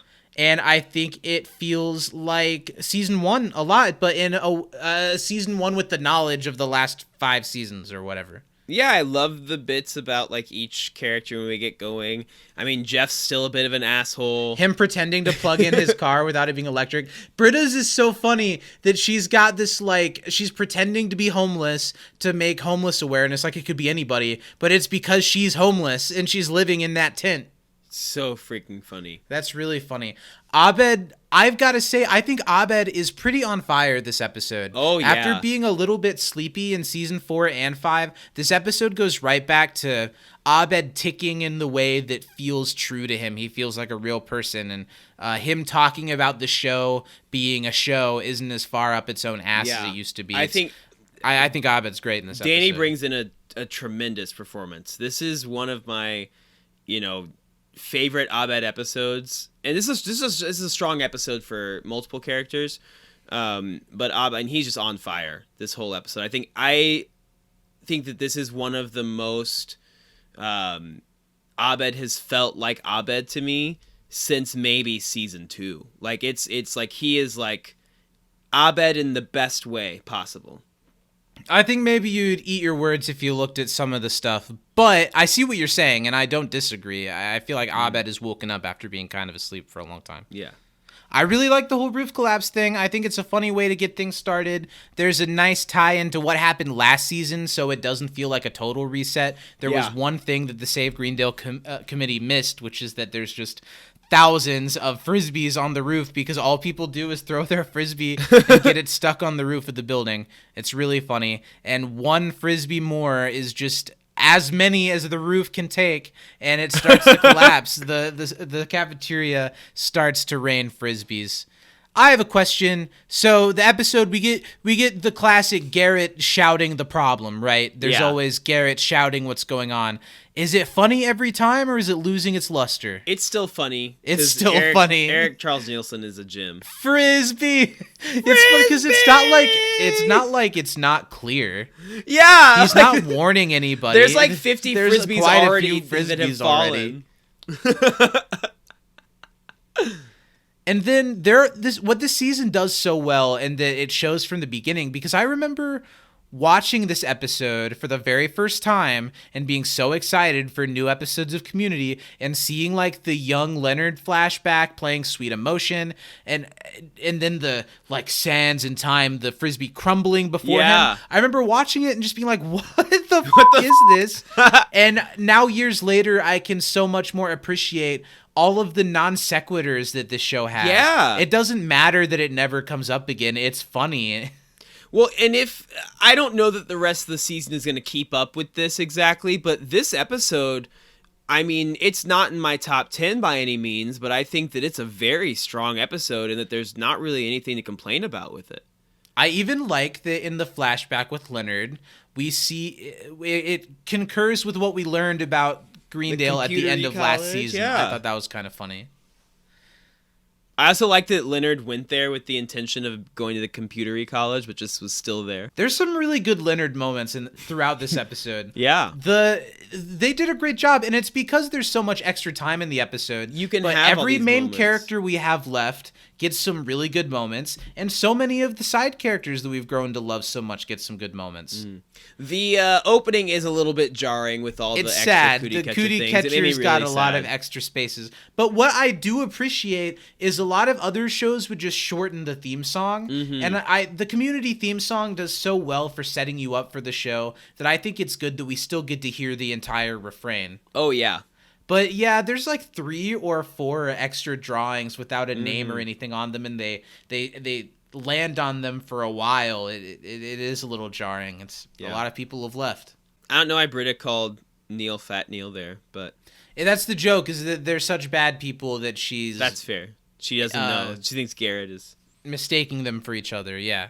So yeah, we get our classic around the study table scene, and it does feel a little emptier. This season's gonna do better with building an ensemble to tell stories off of, but it does, like, if you go right from the end of season 5 even to here, I feel like it feels a little bit quieter, a little bit airier, not in a bad way. The jokes still fly. Well, the room is also quite a bit emptier. There's like nothing, because nobody's using it to study, so there's just like, I mean, there's still stuff around, but it doesn't feel as alive. Like nobody's hosting a Halloween party in the study room, you know? How do you feel about the way that the episode writes off Shirley? If Shirley had actually gotten like episode? appropriate screen time and things like that, I would have no issue with it. Because it's like, okay, this character's going. I think the Intag is really, really funny with her in it.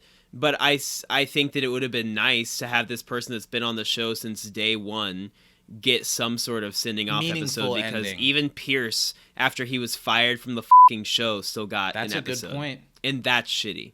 That's a good point. I feel both ways about it, because on one hand, Shirley leaving to be the live-at-home baker that helps solve mysteries makes literally the exact amount of sense as LeVar Burton in a boat sailing the world.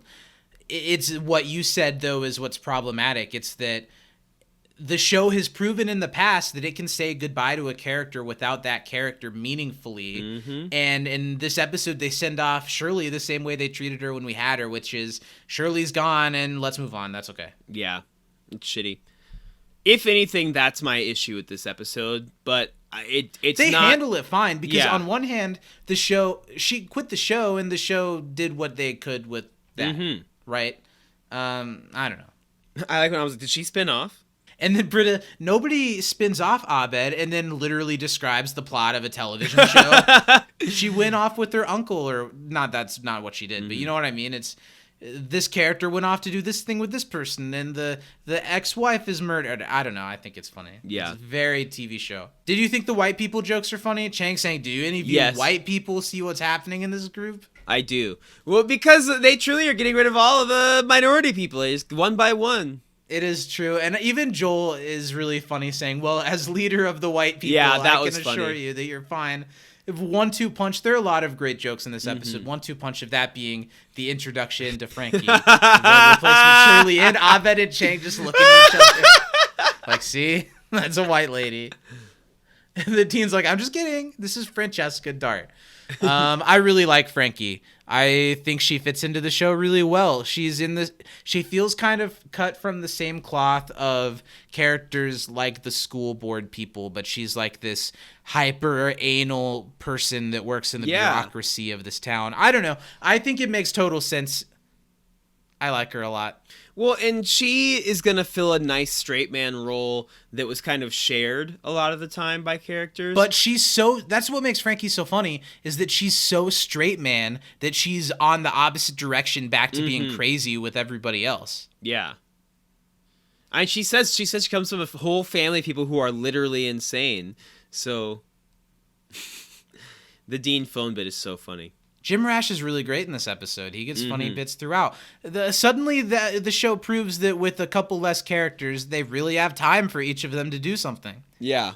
It is nice that they do make a meal out of it not being okay to sit where Shirley sat, because we're not quite over that yet. Totally. But sure, Pierce, yeah, that's fine. Yeah, who cares? I like this runner.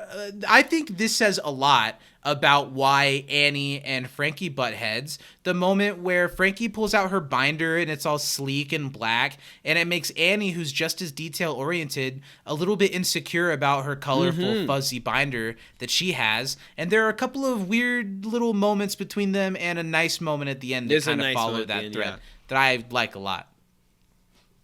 I really like the way that Paget delivers all of her lines as Frankie in this matter-of-fact way. Well, I think one of the strengths that Community always seems to have is that the people that are on it are good actors. And so when you have somebody who's like who's a really quality actor like Paget mixed Brewster, with some really quality writing. Yeah, it like no matter what it is, it works so well. It absolutely does. Though she gets a couple of segments in this episode where she just lists things and it's funny. Like here where she talks about all the different classes that Greendale actually has. A class called Ladders, and when is it okay to shake a baby?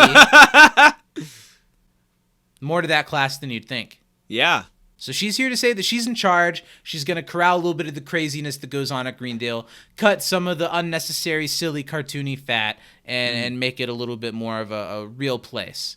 Which turns off the study group because they're at this point where they thought they had saved Greendale. They'd fixed it. And now there's this lady coming to tell them that, no, this place is still a mess. This place is still garbage. You know, I really like Gillian in this episode. We're going to say that about everyone. I think even Britta has some really nice reaction moments in this episode. Britta has an interesting episode for me. Okay, tell me why. I don't dislike her. Yeah. But I think that maybe she's a little too bitter throughout the entire episode. And I understand she's having it rough right now. Like she's sleeping in a tent outside and having to run Shirley's sandwich place. So maybe that's where it's coming from. But it's pretty harsh.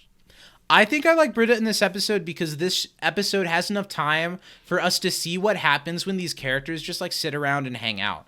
And it feels like watching them really live in the skin of their characters. And I thought Britta had some nice moments there. I didn't notice her being that harsh. I'm going to have to pay attention to that. I guess that is a thing. You ever get your phone lodged in your pocket? Actually, yeah, I have a pretty fucking big phone.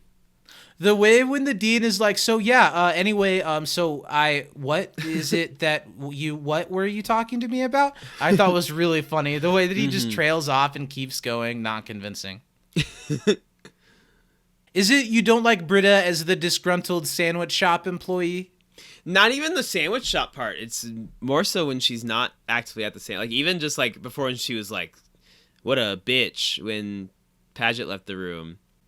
That moment was weird to me. The part when that's the one moment in this episode that I thought they could have tightened it up with editing a little bit better. When Britta stares at Frankie after she calls her a loser, it just lasts a hair too long. But while they're having a little disagreement, Jeff shows up. He's upset because he realizes that all the alcohol is gone, which makes sense. It's a school. You don't necessarily just need alcohol all over the place. But that's not going to work for Frankie or for Jeff.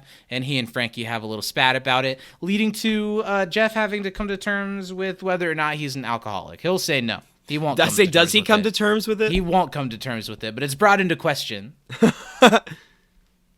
I think Joel delivers that really well. What? No. What? Dean. And then the dean stops the student, takes their phone. So, hey. And yes, I can talk. Yes, I and can walks talk. away. And Jeff just accepts that. He's like, damn it, he got me. Yeah.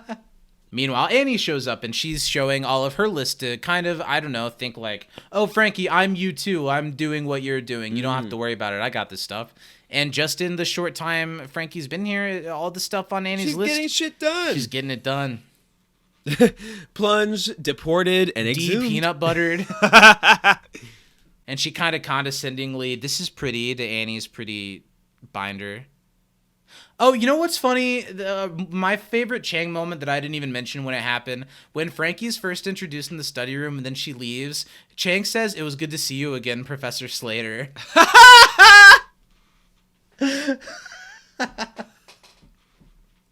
Isn't that awesome? That's incredible. Yeah. And it's really like, it's an improv. It's blink and you'll miss it, but it's really funny. Shows that even the actors like know this show really, really well. Yeah. If I'm going to say anything about this episode, the whole, how can you change Greendale without it stopping being Greendale? I feel like that's what the last episode was about. Yes. Correct. I love this outdoor scene with Abed and Frankie. Everything about it, from Abed like filming a movie on his own. And Frankie. Yeah. I love it. I love that this episode is showing that, no, when Abed's by himself, he doesn't just stop doing stuff. He's going to still make the same movies that he and Troy would make. He just has to play all the parts now. I really like the way Danny delivers in 12 hours, these dinosaurs will become, oh, God, dinosaurs. Okay, I can re-record that later. I thought it was really funny. Yeah, that was really funny. Because we can both relate to that, or we'll be like recording something or something, someone will come interrupt us, and we're just like, oh, okay, what? And we like pause it. Like we're in the middle of riffing about Jared the Subway guy. We're really onto something gold. Get out! Mom! It's fine. Just remember that you said something about hamburgers, and when we come back, you'll say hamburgers. I really like this conversation between them. It helps us get to know Frankie better, and it shows how Abed, I think, has grown. He's still himself. Yes. And I don't know, they're so on opposite sides of the spectrum when it comes to the way that they look at the world. And because of that, they can find a common ground between the two of them. Whereas before, I think Abed would have just rejected her. Yeah. I really like Abed's shirt. Yeah, I was trying to kind of figure it out. I couldn't totally tell what was going on. I think the sun and Cloud are like horrified because this cloud is like throwing up or eating a rainbow. Yeah. Abed's speech here about all of this is the meta moment that works really well for me in this episode. All of the things people ask about the show versus what sounds like Dan, what he really cares about when making the show. Not about all these little things you bring up, but about like, what's real? Is there a God? I think that's a good little moment. I think it's great. I really like how mature Abed is here, because he's still Abed, but he, like you said, he's grown. So he's like, he has the best perspective, but he can deliver that perspective that he's had the whole time, but he can deliver it in a way that's accessible to someone else, especially it's not someone excluding like other people anymore. Yeah, and I think that is what makes this Abed so special. And I really like that Frankie is like, I don't understand any of this, but I'm not rejecting it. She's like, well, I've never been a character on a show before, but I look forward to it. That sounds fun. And then she tells a little bit about her backstory, that she's got that she loves quirky people, and she comes from this big family, and she moved away to take care of one of them, but she considers herself pretty boring and to the point, and that's something that she likes about herself because she helps quirkier people turn it into results. She can help the crazies, whether they're good or bad crazies. I don't know. It's an interesting angle, and it just shows me that Frankie is a really well thought out character with distinct wants and needs, and I don't know. I think it works really well. Yeah, me too. I really like just how they interact together because they are a good pair, even though they couldn't be more different. This is something the season does a couple times. What do you think about the text bubble thing with Annie's face? It's fine. It's kind of cute. Yeah. When she makes the crazy frown is what she says. And she says it out loud. She makes the face and it says crazy frown. It's cute. Mm-hmm. So Abed's kind of torn because he makes this connection with Frankie. And Frankie wants his help. But the study group and Abed's best friends are kind of working against Frankie for reasons that he doesn't quite agree with. So this next season goes deeper into that with Abed and the study group. What do you think about the study group being so anti-Frankie, about them like hating her and just wanting to poo-poo on her? I think it's a little much. Like, I understand them like being like, well, we're not going to let this happen. But I don't know if I guess it makes sense for what's going on with their lives, except for Annie. But why are they like getting hammered with Jeff now in the back of the sandwich place, talking about how much they hate her? Yeah, I did find it harsh. interesting how big of a focus on alcohol and drinking that this episode has. Jeff has been seen with like a glass of a brown liquid before, but all of a sudden everybody's drinking and getting drunk all the time, and it feels like a damn thing, and it feels a little out of character for the show. Maybe it's because they're online now and they can show continuous drinking like that in a way that they couldn't when they were on a network. But it feels a little weird. Well, and if anything, it tracks with Jeff because very recently he took a bunch of alcohol and pills and almost died.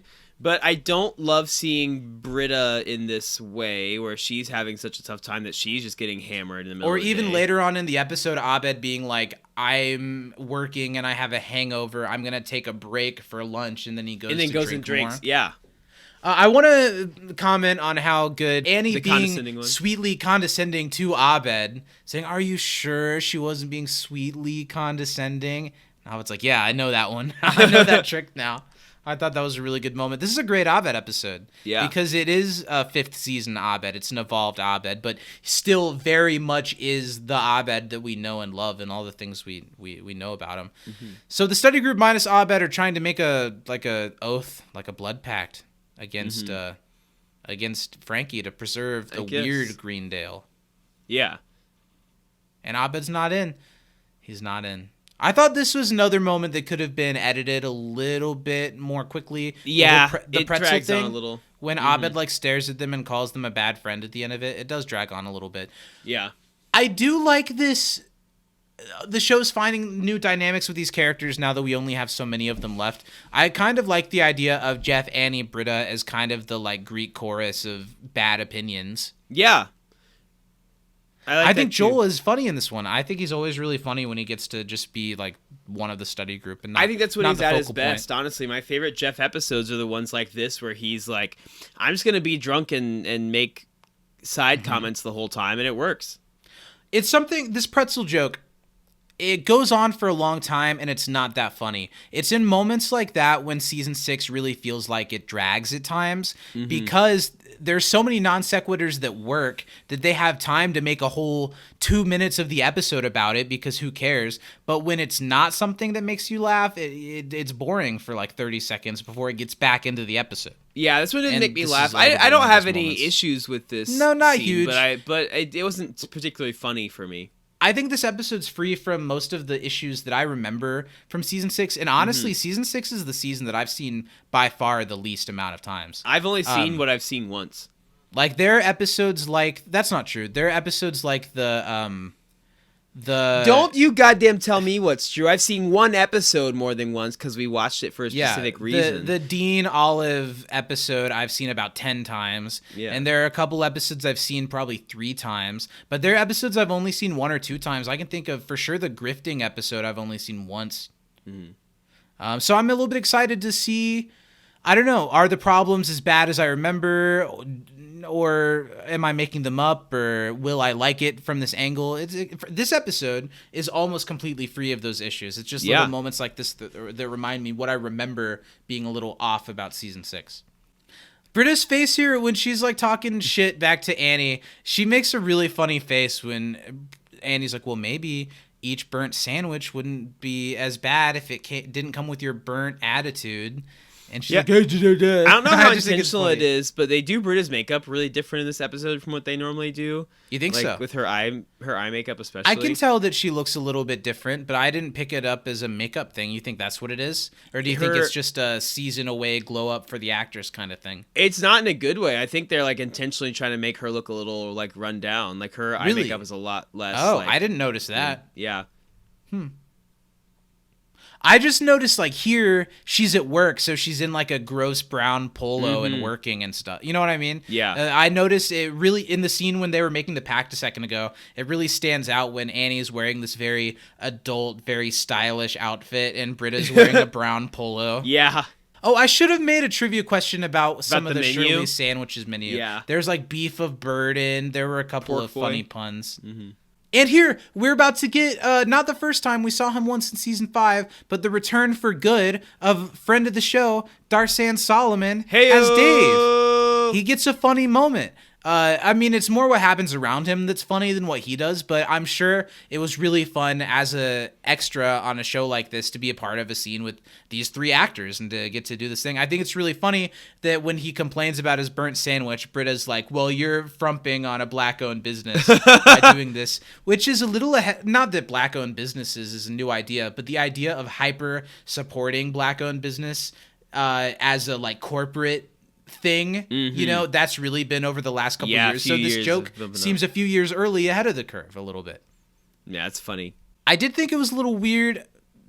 They needed something to become what becomes the speakeasy thing in this episode, right? But the whole Dave being like, oh, but I won't take my refund if I can have a drink with Mr. Winger. Yeah. You know what I mean? It just it's for them to figure out that's a scam to make money and to start the speakeasy, but it feels a little bit of a Like, why would he say that? yeah, exactly. Or like maybe sure, like, oh, I'd do anything to have a drink with the cool teacher if he's like this little pleb, but not the like, I don't want my money back for this burnt ass sandwich I just bought from you. Yeah. But that is kind of the problem with Dave, though. Of all of the like background characters that we see the most, there's nothing to him. He's just a student. He's just Dave. He's not Todd. You know, he doesn't have any characteristics really. Yeah. I like the way that they so. You should have given him a limp or something. Yeah, a limp would have really added to it. I really like the way that they dive right into like Jeff throws the bottle. Britta says, "Give me your ID," and starts pouring a drink. That they just go right into the motion of this like underground thing. Here's what I'll say though: there's some really funny Chang moments. Now we're in the scene between Frankie Chang and Abed, but I feel like Chang is shoehorned into the scene. That they needed another Frankie Abed scene, and they didn't but here's want the it to thing: is just because be Chang the doesn't same leave scene that as seat. before. The whole episode? Is It's because he's just there. Yeah. Is he there the whole time? Yeah. I didn't pick up He on never that. That's left. funny. Yeah, that's pretty funny. Because he's like, you guys went and got lunch? Oh, you guys had a meeting? It really goes to show how like little the group nature of the study group matters anymore. Remember when it used to be a big deal, like who is allowed in or out of the study group? Because now that they just let whoever in, it doesn't matter anymore. Yeah. Pokemons. Leprechaun, scary. I liked that one. I just watched Crazy Rich Asians with Danny yesterday because she hadn't seen it, and Ken Jeong is That's a very good one. funny in that. Mm-hmm. Yeah, it's a good movie. Michelle But I Yeoh. do like the bond that Abed and Frankie are forming, and the way that that I don't know. Abed has kind of a complex episode underneath it because he has to go against his friends, but he's doing the right thing, and I don't know. We are something else. So Abed agrees to do some work from Frankie, and this starts the section of the episode that's just chock full of montages.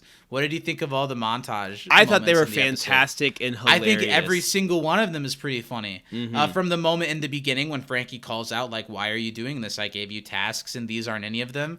And it's so funny, the whole emailing thing where he's like, well, I just thought a montage wouldn't be good of me emailing Diane and then confirming that I got an email from Diane, and Frankie's Well, like, and well, I that's honestly what we think do. that whereas a lot of people are like, Abed, this is the real world. Don't do that. She's like, all right, well, that's all well and good, but right now we're here. We need to send this email, so go do a montage about this email. And I don't think that as much as the study group does, she's infantilizing. I mean, she does, but not to the extent that Annie does. It's just because she's a professional and she's a micromanager, and you have to be able to like work with someone's angle to be able to get them to do what you want them to do. Now, maybe it could be seen as being a little condescending, but I don't know that she's trying to be. She's just being her, and she's very straightforward and dry. And so when she says something to Abed, she's like, Abed, this is the real world, do this. I was confused when Frankie says, Abed, if you change your clothes one more time, you're fired, while he's emailing. Is he employed by Greendale, or is that just from this episode, or has he been working? Are all of the Save Greendale members employees of Greendale? I think he's fired from helping her do this. Is that what it is? Yeah. So I'm starting to think, because they're not taking classes anymore, I don't think. No, they're just there. I mean, I don't think They're Greendale truly has just money there. to be paying them.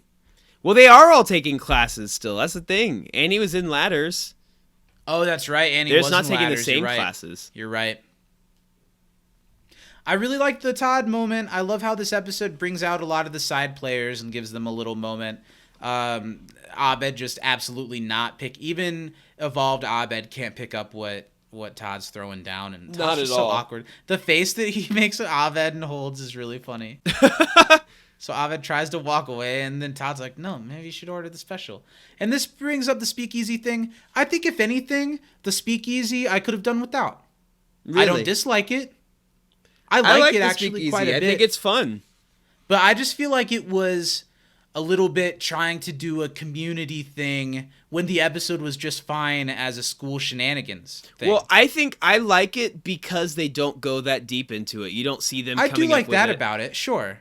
I like that, like, when Abed's by himself, he's doing his things, and they were like, oh, let's do the speakeasy. And they had this whole adventure, but that's not what the episode's about. And so There's I even kind a of like good it. line about it lately. They're like, there was lumber involved. You built Yeah. a whole bar. So Abed, he goes through this whole pathway to find the speakeasy, which is packed. We've got Britta as a bartender just absolutely f***ing everything up. Vicky is a lounge singer killing it. And everyone The kind way of with Britta, the 1920s like, throws vibe. It's really funny. Annie's selling vapes and Skittles.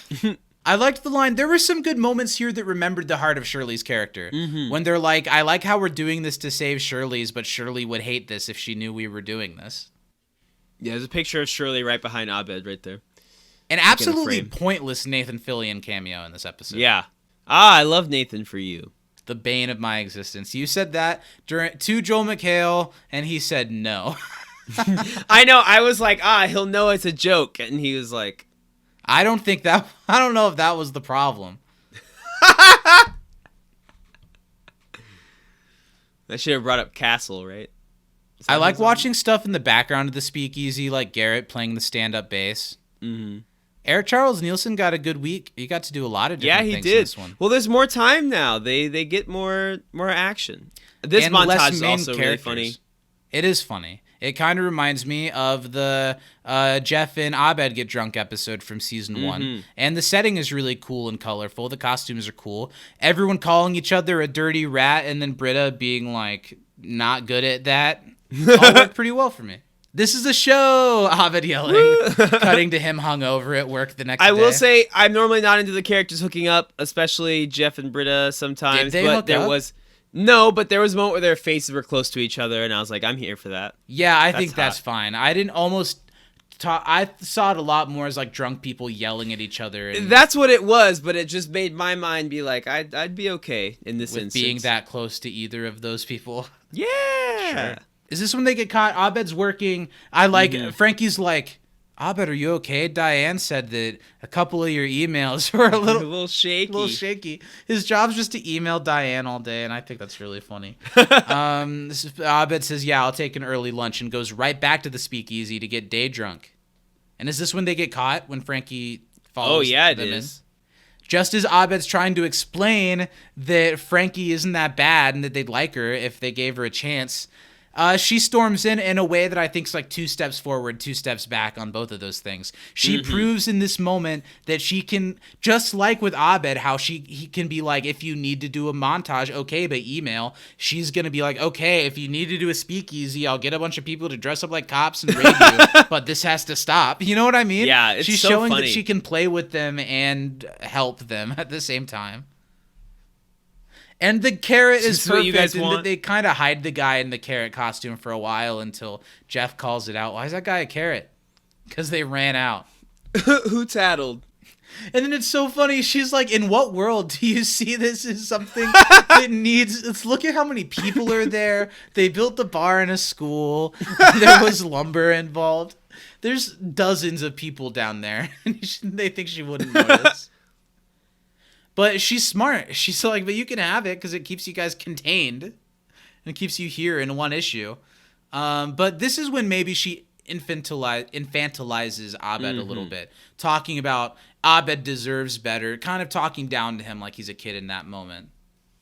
But that's funny when Frankie says Abed deserves better than the study group. And Britta's like, Abed deserves better. And Leonard's like, yep. Oh my god. She can't commit to a font. It's pathological. I really like this episode, Steven, and I I do really too. like that it's as long as it is, and that it has so many, like, it almost doesn't even feel like a typical 3-arc story, because we've got so many things going on. The speakeasy is just the sequence, and we've still got the whole following and apologizing to Frankie thing. Like, sure, there's probably a 3-arc story to be found, but it just feels like these episodes can go in so many different directions, and I do know that there's some episodes ahead that kind of suffer because of that, but this episode I think's great. I Pretty much do. I beginning think to that the end. longer length, we get a lot more, like you said, the funny non sequiturs, like the Leonard stuff, that can go on longer. That I like that kind of humor that drags out just like a little bit too long. Well, this but... moment of Frankie trying to dump on Leonard and then she can't. Oh, it's uncomfortable. And she gets a whole extra second to be like, I don't really think this. I'm just trying to... You'd have to cut that if it was on NBC. Yeah. It'd have to be snap, snap, fast. And they don't have to do that here, which I think works really, really well for the show. This is the moment of the episode where Frankie really proves herself as she's weird too. Mm-hmm. And she's going to be an interesting character to have around because there's something going on there.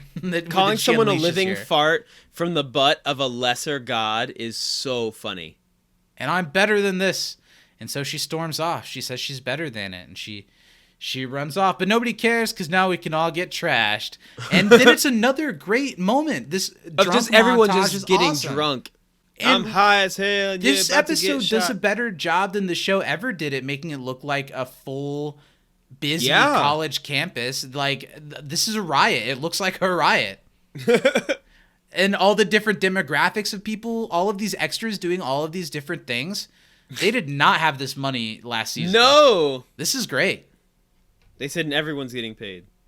The moment where the dean tries to corner Jeff about this and how bad it is that Frankie left, and Jeff's like, well, all that money you spent on Frankie and that other thing, add those numbers together, now you got money. Then we go right back into the party thing. Really funny. I love the way when the dean does, one of his moves is he like lifts his curls that aren't there. You know what I'm talking about? Yeah. He's like, oh wow, money, and then like lifts his curls that aren't there. I think that's so funny. And then the episode's called Ladders, which before this moment, the episode had nothing to do with ladders. They mention it when Frankie's listing the classes, and it's just because of this moment, which is fucking hilarious. It's incredible. There's just ladders Welcome all to over Ladders. this place. Yeah! The Ladders guy is so excited. It has the spirit of how Community was taken down and now it's brought back like a phoenix. The man tried to take away Ladders and now it's back like a phoenix. And the professor I don't remember is, that actor's name, but he does a great job here. I don't know who he is. He's either. in some he shows stuff. up in a lot of stuff. I like that he's just shotgunning this beer. He's drunk, and the class is, who wants to see the ladders, Professor? Go higher! And everyone just freaks out. It is a perfect moment. This is so funny. Annie knows that something bad's gonna happen, and it does. He tips right over it. You did it, Jeff Winger. This is your school now. What a little telling moment that is. It's pure chaos, and Jeff is like, you did it. He's like, nice, everyone's drunk. Annie's literally being carried away on a stretcher. It's a pretty funny visual, the thing that's on her head. She's Yeah. like, it was worth it. I actually like that they don't make an issue of Annie being like, well, I'm frumpy. I don't want everyone to party and have a good time. I Yeah. like kind of that she's on this side of it. Yeah. Yeah. Yeah. Now the study group is stuck in a mountain of paperwork and medical Papers bills. and lawsuits for all the stuff that happened on campus while Frankie was away. I loved when Britta's like, I think we should fight those, and Annie's like, I think we should settle out of court. What do you think about them all syncing up while trying to say it's their fault? This one I do think maybe went along a little bit too long. I get what they did. I'm sure it's funny. This made me laugh a little bit, but it's one of those non sequiturs that if you don't think it's funny, it makes you groan. But if you do, just the way that they slowly all sync up exactly with each other. Like, I think I probably chuckled at it. And then the dean, I like that he's the one that stops it. It's Yeah. like, so whose fault wasn't it? I think that's really funny. And they realize that they need Frankie. It's a little bit of a cop-out because, like, they only had Frankie for a couple of days, and then they were without her for, like, a day, and everything went bad. How was everything before that okay, you know? Yeah. But they want Frankie back. They realize that they need her. And Frankie, as she's being interviewed somewhere else for another job, is kind of starting to realize how she needs the crazy of Greendale to give a structure, because not everybody wants her to come in and just micromanage and make a new society out of the workplace, right? Right? Yeah. Who talks like that? The guy says. Why would anyone, hire someone so pompous? Just as he says, maybe you should start looking for companies run by insane people. Jeff and Abed burst through the door. Don't hire this woman. 5th time's the charm. And the episode kind of ends here with them winning Frankie back over, trying to... Jeff's little speech about, like, look, Greendale, whatever they're giving you, Greendale can't do it. Can't even match it. We'll give you less.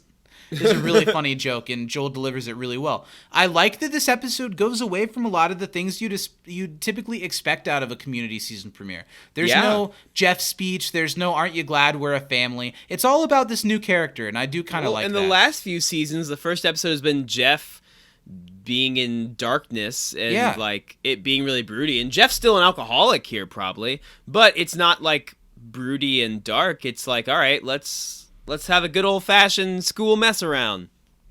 I love the sorry montage, and especially So as it funny. goes deeper and weirder, like when Abed pulls out flowers and Jeff pulls out a computer monitor, when they have the pieces of paper that say we're and sorry, the like fade of Frankie's face while you can kind of see them doing a dance with each other, and then the shot of the guy who's interviewing Frankie like looking inquisitively, then reaching to the security button. It's great. I don't think I knew the song that they were playing during this. Do you know the song? No, me neither. And I also think it's funny that we don't see them get stormed by security. We don't see them really, like, the fallout of that. The show still picks its moments. You know, it doesn't need to show us everything just because it can. We cut back to the study group. We found our new start of the family because, you know, we still have Elroy to meet next week. Mm-hmm. Frankie is showing that she's willing to kind of play along with the team by putting a little Annie-esque frill on her binder, a really cute moment really that they share. Annie's happy face at seeing that she like inspired her to do that is really, really cute. She looks really happy.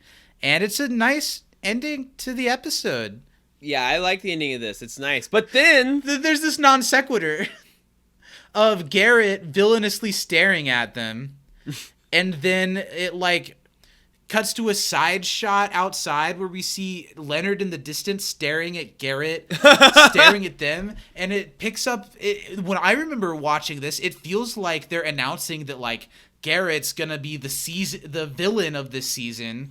And I literally looked right at Dana and said, "Oh, is the next episode the one where like the background people are pissed at them?" And she was like, "It must be, right?" It's not. But no, that's not the next one. That's that. I don't think that's I don't think that's a thing.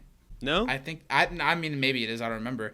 It's just a non sequitur. They make you think that Garrett's like a villain and that like Leonard is in charge, and it's this really ominous moment, and it's pretty funny. And then that's just cuz, and then it freezes on Leonard thumbs upping the camera. It's incredible. Okay, so how do you feel about that versus Abed looking right at the camera in season 5?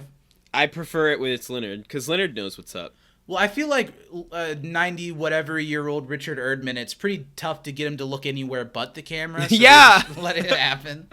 It's fine. In tag, we get our little clip of Shirley's new life in a really dramatic network drama style pilot. A lot Here's of what things I'll that I say. think are funny about this. Go ahead. You got to be careful having a noose, especially a black person holding a noose. Oh, sure. I did not even think about that. I'm sure they didn't either. But if you remember correctly, Zach, in our high school, a couple kids got expelled for walking around the hallway with nooses in their hands. I thought, okay, so during the commentary in this part, Dan was kind of making jokes. He was like, he's here at his desk. He's looking at all the pictures we picked a bunch of pictures of him being able to use his legs. So there's a picture of him doing a handstand and a picture of him riding a bike. That's jumping off a diving board, Zach. No, that's a handstand. He's and in he's a like, oh, I'm checking my Speedo. noose drawer for my noose. Where's my noose? It's not there. He can Where still is do it? a handstand. That's true. No, because you cannot spot yourself with the bottom half of you. I see what you mean. I think I really like see this what you in mean, tag, but I think it's that's a little jarring bit for me of to a. see.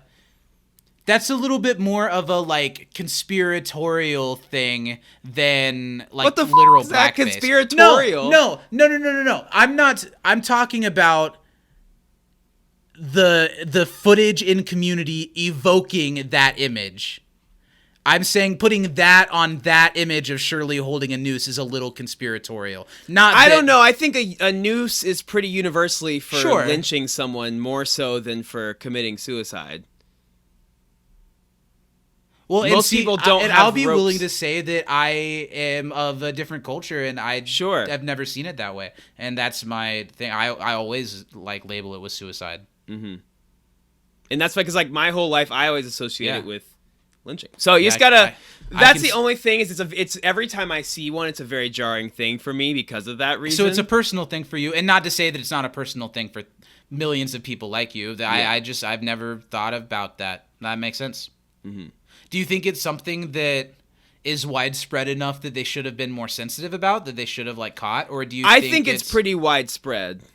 In I'm terms just of saying. like I'm that just saying image the of- fact that in this moment they're thinking of.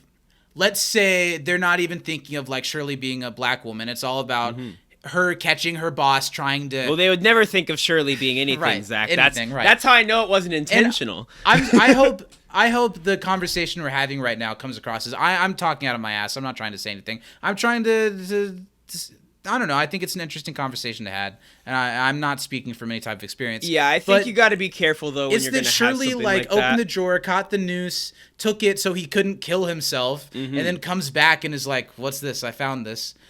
Do you think they should have been like, well, obviously people are going to think that that's a black woman with a noose and people are going to want to hang her? Or do you think that the thought would be, well, we're past people thinking, not saying that this is right, but don't you think they'd be like, well, nobody's going to think that?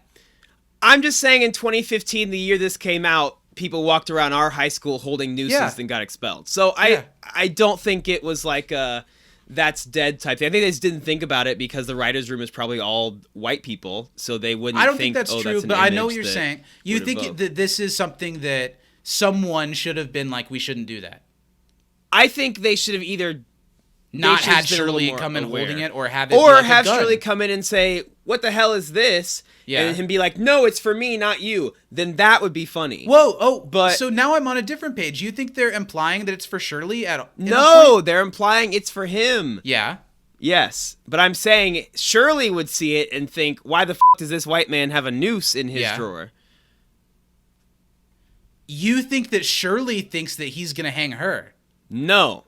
I'm so confused. The writers did not take into account that a noose is a symbol of Yes. lynching. I get that. I'm saying it would have been funnier yes. and an okay way to use it if If they made a joke about that. lynching, I don't know if that a would have joke made it about better. because a black woman finds a goddamn noose in her white boss's drawer, she's not going to think he's using it for himself. Also, that kind of professionally tied knotted noose is not what people use in their living room when they're going to do things, you know? So I don't completely agree with the two things you just said. I completely agree with the imagery. I don't know if I agree with housekeeper finds something. It's sailing posed- rope. It's like thick rope, Zach. But she, we should finish this conversation because I'm not trying to really say anything either. But I don't think, I don't know. I don't know that the thought would be, I Sometimes a find this bad noose, thing is it's a gonna, bad thing, and it's okay that it's a bad thing, Zach. You don't have to always be devil's advocate when it comes to this sort of thing. I don't think that's what I'm doing. I think that it's I'm coming trying- across to me that way a little bit. So No, just so you're aware.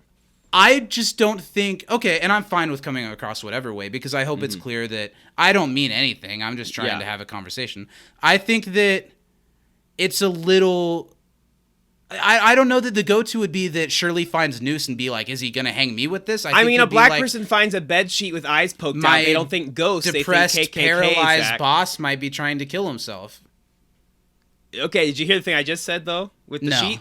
No, If a black you person froze. sees a bed sheet with eyes cut out, they don't Yeah. think ghosts. They think KKK. Same thing. Same situation here. I think, I don't know if it's the same thing, but I agree with that. I don't have anything to say. We can end the conversation. You wrap it up. You say something. Yeah. I think the intag's really funny. I think that's it's funny what too. I was leading to.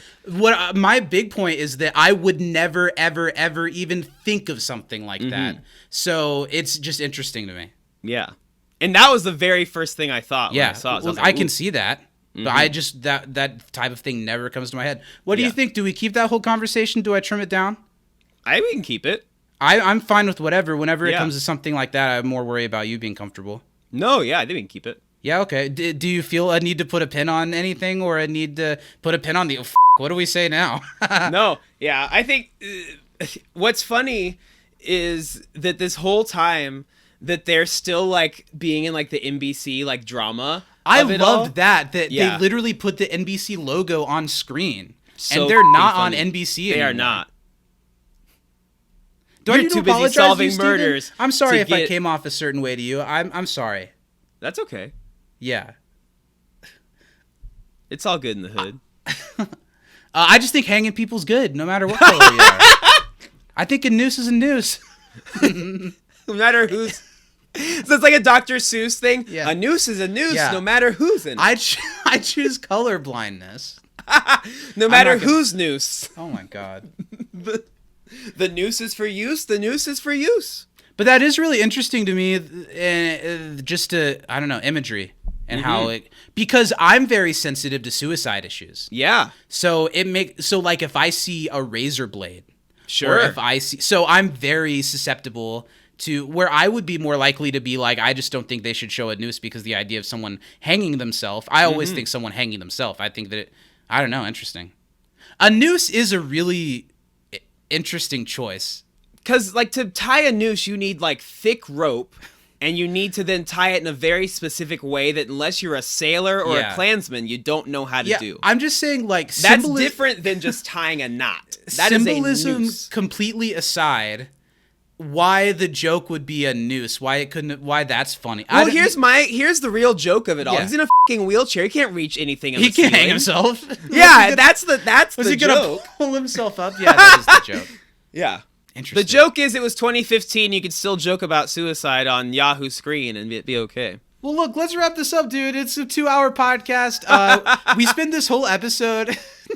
We spent this whole episode being like, wow, what a great episode. And then we had a moment a couple minutes ago where you're like, I think you're being condescending. And that's the true, I don't know, this podcast was just full circle. That's the magic. We got a little bit of all of it. Is there anything did. else to say about the episode before we do an MVP? Do you have one? I do have an MVP, but I don't have anything else to say. No, not really. I don't, yeah. I think the intag is funny. I think Shirley do looks too. incredible.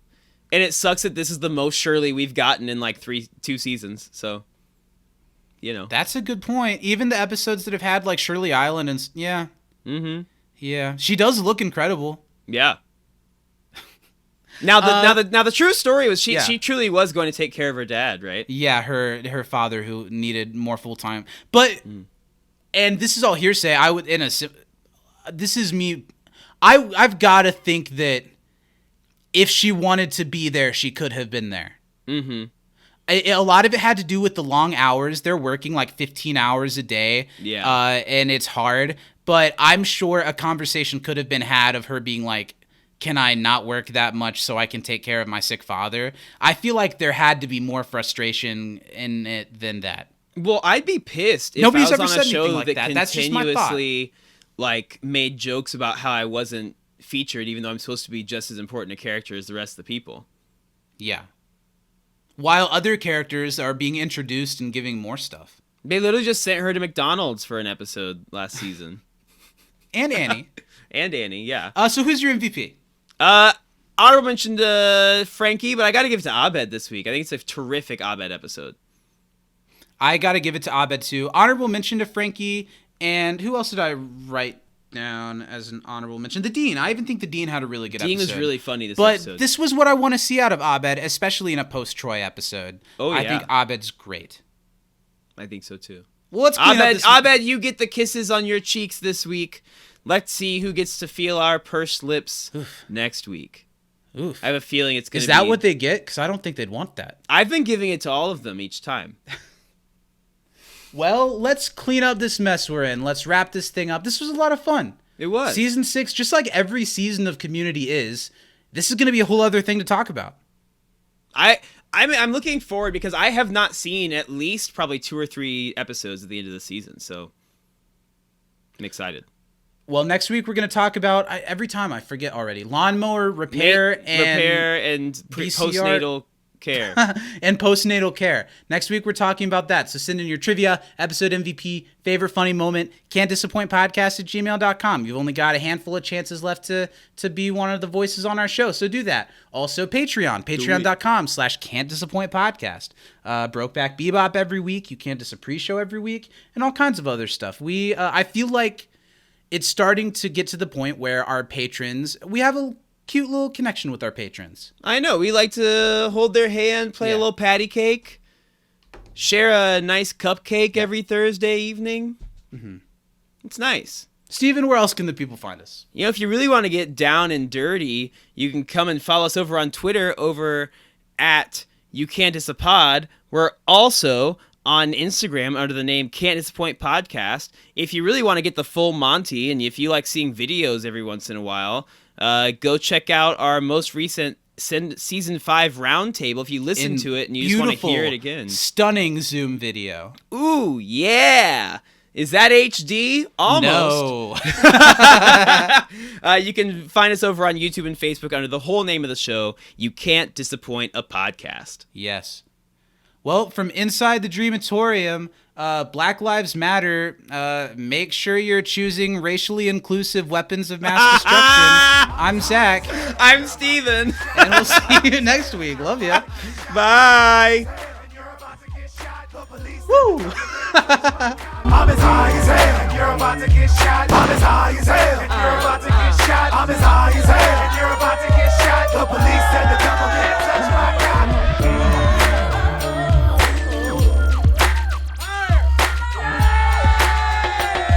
I'm as high as hell, and you're about to get shot. I'm as high as hell, and you're about to get shot. Steven, what do we got this week? We've got 4 emails this week, Zach. I'm going to dig into the first one. Hey, Zach, can I go pee real quick? I didn't pee between the stuff that we did earlier today. Yeah, why did you feel like you needed to get out that first? Well, just for your, for cutting purposes, so that you know where to do your thing. Okay, so Steven's peeing. I think he'll still be able to hear me while he's peeing, too. So he can hear this sweet, soft, boyish, charming voice narrate and fixate as he sits down or stands up. I don't judge. I like to sit down because my pee time is really my me time. I like to sit down, really breathe, just let whatever's gonna come out come out. And that's what Steven's doing right now while I narrate his little bum just a few inches above where the water sits. His ball is definitely touching the water. His urethra is probably expanding, allowing the liquid to flow through. I'm wondering if he's one of those guys that still got the youth in his pee stream, if he's gonna just let it all out like a machine gun, or if he's like a dribble drop kind of man that he's sure to be in his 40s. I almost didn't want to come in because I was enjoying that so much. There was a moment where like I was peeing and like your voice was very soothing. I was like, this is a nice moment. And it was right when you were like, my soft voice. And then I like really was laughing hard when you said my little bum just inches above the water's surface. That was great. Man. That was fantastic, Zach. That was some of your best work. Thank you. It was all pre-written. I I've been sitting on figured that for months. you're like, oh, he's gonna pee. Okay. Back to the emails.